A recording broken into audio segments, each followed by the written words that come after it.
السلام علیکم ملګرو. یو خبره رانه په تیر شوي ویډیو کې پاتې شوه او هغه دا ده چې د چا دلته اکاونټس دي او پی او آر کارډز باندې جوړ کړي دي او هغه افغانونه په دې یاره باندې و چېرې زمونږ بینک اکاونټ د بند نشي.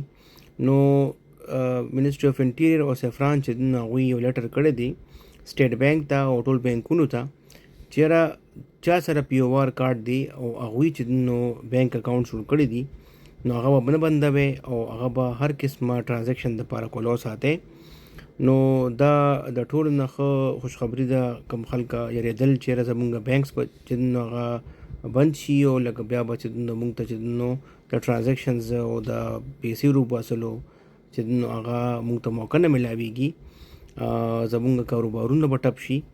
نو هغوی دپاره دا خوشاینده خبره ده او انشاءالله چې نو امید لرو چې د دې ایکسټنشن چې نو ملو شي د پی او آر، خو کو فرض که ایکسټنشن هم ملو شي او د هغې نه پس هم چې نو صرف د میلمستیا دپاره چې نو دومره ټایم ایکسټنشن ملاویږي او دا کارت کلم چې نو اتوماتیکلی په خپله چې نو شناختی کارت پاکستانی شناختی کارت ته نه تبدیلیږي.